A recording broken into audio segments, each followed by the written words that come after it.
Bienvenue pour cette nouvelle vidéo. Aujourd'hui, on va parler une fois de plus de business. Et le business dont on va parler, c'est encore le marketing des réseaux parce que c'est un domaine qui me plaît et qui me passionne tout simplement.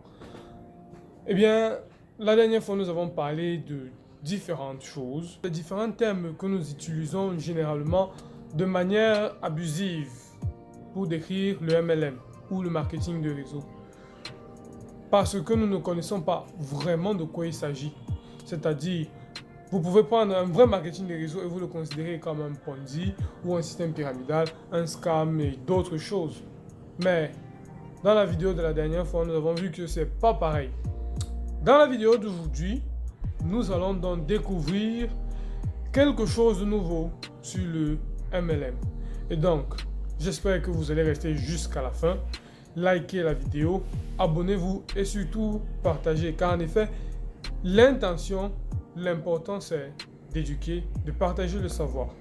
Let's go! Aujourd'hui, dans cette nouvelle vidéo, je tiens à partager le fait que très souvent, quand on débat dans le MLM, on a des idées reçues. Peut-être à cause de la désinformation, certainement, ou alors personne ne s'y connaît pas. Mais du moins, on connaît tous une personne qui fait dans le MLM, ou alors on connaît une personne qui fait dans le marketing de réseau. Et au lieu de se rapprocher vraiment de quelqu'un qui s'y connaît dans le domaine, on prend les avis de cette personne-là qui très souvent n'ont pas eu de succès, alors elle dénigre le business. Alors que c'est pas aussi mauvais que ça peut sembler être. Aujourd'hui, je voudrais parler de trois aspects, du moins de trois choses, de trois idées reçues, n'est-ce pas, que l'on a souvent. La première étant le fait que le marketing de réseau, c'est une sorte de ticket de loterie gagnant que l'on obtient. Parce que j'imagine que vous rencontrez souvent des leaders enthousiastes qui vous disent « Rejoins mon business et dans quelques mois, tu vas voir, ça va changer ta vie, ça va changer, ça va faire ci, ça va faire ça, tu vas devenir riche. » Mais quand vous rejoignez le business, vous avez justement cette pensée-là que ça va se faire d'un coup, d'un claquement de doigts, du jour au lendemain, votre vie va changer. C'est pas comme ça que ça se passe dans le MLM. C'est pas ça le marketing des réseaux. Ça change la vie, c'est vrai. Ça change la vie. Mais c'est quelque chose de progressif. Le marketing de réseau, c'est mieux, mais c'est pas parfait. Donc, arrêtons d'appréhender ce business comme si c'était quelque chose de facile à faire. Du moins, je ne dis pas que c'est difficile non plus, mais ce n'est pas non plus comme s'il n'y a pas de choses à apprendre ou d'efforts à fournir. Comme tout autre business, il y a des choses à apprendre, il y a des efforts à fournir. Ainsi donc, la deuxième chose que vous devez savoir, que vous devez arrêter de penser en fait, c'est que le marketing de réseau, il y aura rien de grand à faire. Que vous allez entrer et que vous allez trouver ces 2-3 personnes qui vont rejoindre votre business et puis bang, ça sera terminé. Vous allez vous lancer et ils vont faire tout le boulot pour vous. C'est pas toujours le cas. C'est vrai, à un moment dans sa carrière, vous pouvez trouver la personne qui peut vous lancer dans votre équipe. Mais c'est pas toujours le cas au tout départ.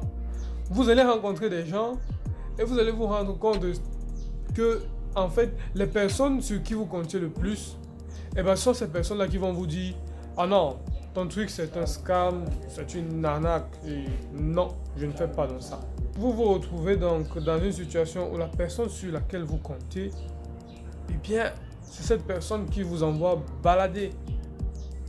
Et ça, c'est pas cool, mais c'est ce qui va arriver quand vous arrivez avec ce genre de pensée dans le business. Parce qu'au final, c'est pas toujours les personnes qui sont autour de nous qui acceptent de faire le marketing de réseau parce que très souvent, justement, elles aussi, elles ont des idées reçues sur le business. Et donc, la troisième chose que vous devez cesser de croire quand vous pensez au marketing de réseau, c'est que vous allez juste pouvoir le faire facilement, sans fournir d'efforts, et qu'il n'y aura, aucun obstacle réel. Mais ce n'est pas le cas. Ce n'est pas le cas.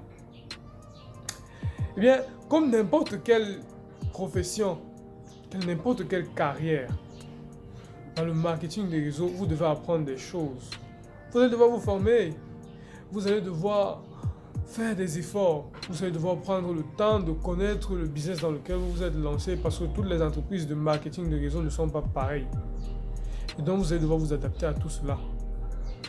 Et une fois que vous aurez fait tout cela, une fois que vous aurez choisi en fait de faire de ça votre business, que vous aurez choisi de ça, vous aurez choisi de l'approcher comme un professionnel le ferait, c'est-à-dire de passer en mode professionnel, alors là et seulement à ce moment-là, le marketing de réseau deviendra ce qu'elle est censée être pour vous, c'est-à-dire une opportunité qui change la vie. Parce qu'à ce moment-là, vous allez avoir les résultats que vous cherchez. Mais bien évidemment, il faut faire des efforts. Il y a un prix à payer. On ne devient par exemple, on ne devient pas un chirurgien du jour au lendemain. Ça demande environ 9 ans d'études pour devenir un chirurgien. Pareil, pour devenir un avocat, ça demande son lot de temps. Ainsi que pour devenir un ingénieur, c'est pareil, pour devenir un grand marketeur de réseau et pour changer votre vie, ça va vous demander un certain temps et une certaine quantité d'efforts. Alors, ça sera tout pour aujourd'hui. Nous sommes arrivés au bout de cette vidéo. J'espère qu'elle vous aura plu et que vous allez beaucoup la partager. Parce que comme je l'ai dit au départ, l'objectif, c'est d'éduquer. Alors, on se dit à la prochaine fois pour une nouvelle vidéo. J'espère que vous allez mieux appréhender le MLM désormais. On se dit donc à la prochaine. Ciao!